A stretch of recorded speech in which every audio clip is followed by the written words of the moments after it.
안녕하세요. 오늘은 2026년 경제시장 이야기입니다. 요즘 시장을 한 문장으로 요약하면 이렇습니다. 반도체가 지수를 끌어올리고 있고 매크로가 그 위에서 흔들고 있습니다. 지금 코스피는 단순히 오르는 게 아니라 구조적으로 레벨이 올라가고 있습니다. 그 근거는 분명합니다. 2026년 코스피 목표치가 기존 5,300포인트에서 5,800포인트로 상향 조정됐습니다. 왜냐하면 실적이 달라졌기 때문입니다. 먼저 가장 중요한 숫자부터 보겠습니다. 2026년 코스피 전체 순이익 전망치가 약 396조 원으로 예상됩니다. 전년 대비 90% 이상 증가한 수치입니다. 그리고 이 가운데 삼성전자와 SK하이닉스가 차지하는 비중이 무려 80% 이상입니다. 즉 지금 시장은 반도체가 거의 전부라고 해도 과장이 아닙니다. 이게 왜 중요하냐면 지수 상승의 질이 달라졌다는 뜻이기 때문입니다. 예전에는 유동성으로 오르는 장이었죠. 지금은 실적으로 오르는 장입니다. 12개월 선행 EPS가 단기간에 40% 이상 상향됐습니다. 이건 단순 기대가 아니라 이익 추정치 자체가 바뀌었다는 의미입니다. 그럼 질문이 하나 생깁니다. 왜 지금 이렇게 실적이 급격히 좋아졌을까? 답은 간단합니다. AI 데이터 센터입니다. AI 서버 수요가 폭증하면서 HBM과 서버용 D램 가격이 강하게 올라갔습니다. 공급자 우위 시장이 형성됐습니다. 이제 반도체는 싸게 많이 파는 산업이 아니라 비싸게 부족한 산업이 됐습니다. 이 구조에서는 가격이 실적을 결정합니다. 그래서 이번 반도체 사이클은 물량이 아니라 가격 주도 성장입니다. 그렇다면 코스피 5,800은 가능할까요? 현재 선행피, 이 R은 약 9배 수준입니다. 과거 평균은 10배 내외입니다. 즉, 밸류에이션이 과열된 게 아니라 오히려 정상화 여지가 있습니다. 그래서 이번 목표치 상향은 공격적인 낙관이 아니라 합리적인 계산의 결과입니다. 하지만 시장이 이렇게 깔끔하게만 움직이지는 않습니다. 지금 변동성이 굉장히 큰 이유는 두 번째 축 때문입니다. 바로 통화 정책입니다. 미국은 차기 연준 의장으로 케빈 워시가 지명됐습니다. 전통적으로는 매파로 분류되던 인물인데 최근에는 입장이 조금 달라졌습니다. 공급 혁신, 특히 AI 기술 발전이 인플레이션을 완화할 수 있다는 논리를 내세우며 금리 인하 필요성을 언급하고 있습니다. 5월 취임 이후 연말까지 기준금리가 더 내려갈 가능성도 제기됩니다. 문제는 과정입니다. 양적 긴축 속도 조절과 대차 대조표 축소 문제를 두고 유동성 시장이 예민하게 반응하고 있습니다. 그래서 금, 은, 비트코인 같은 자산이 심하게 흔들리고 있습니다. 국내 상황도 보겠습니다. 한국은행은 기준금리를 2.5%에서 동결했습니다. 물가, 환율, 가계부채를 동시에 봐야 하는 상황입니다. 현재 한미금리 차는 1% 이상입니다.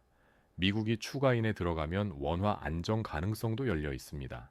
즉, 금리 환경은 점진적으로 증시에 우호적으로 변할 가능성이 있습니다. 이제 산업별로 짚어보겠습니다. 먼저 반도체입니다. 이건 이미 말씀드렸죠.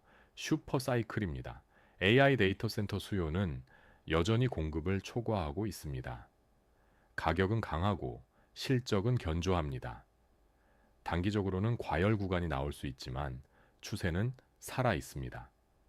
그 다음이 전력 인프라입니다. AI가 전기를 먹고 산다는 말이 이제는 농담이 아닙니다. 데이터 센터가 늘어나면 변압기와 초고압 설비가 필요합니다.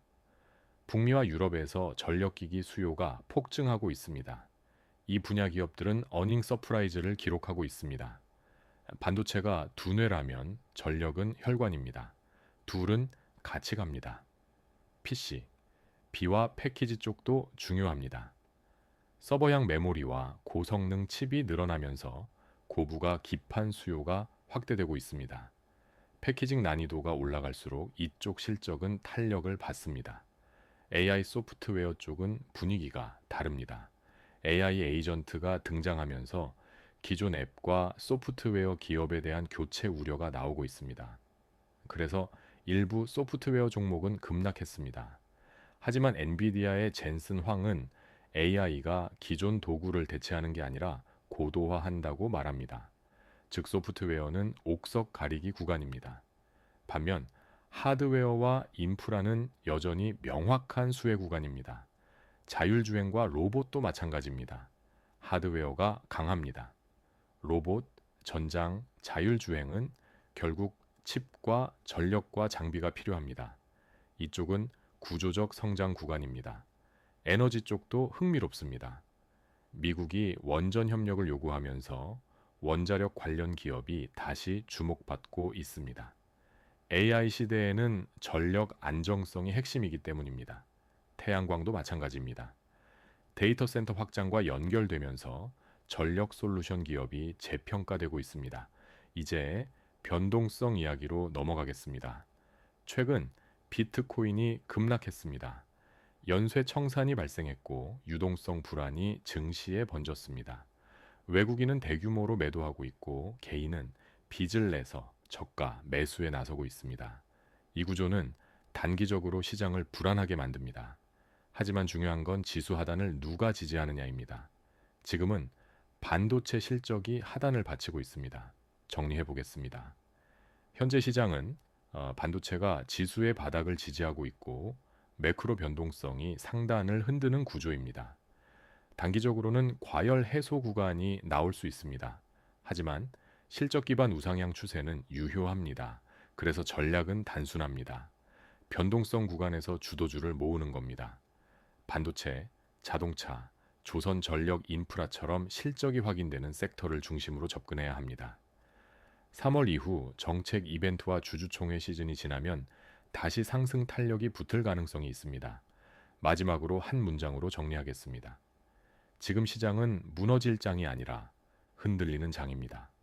흔들릴 때 실적이 있는 쪽으로 붙어 있어야 합니다. 2026년 1분기 경제시장은 반도체가 주도하고 매크로가 흔들고 있습니다. 이 구조를 이해하고 대응하면 오히려 좋은 기회가 될 수 있습니다. 오늘 영상이 도움이 됐다면 좋아요와 구독 부탁드립니다.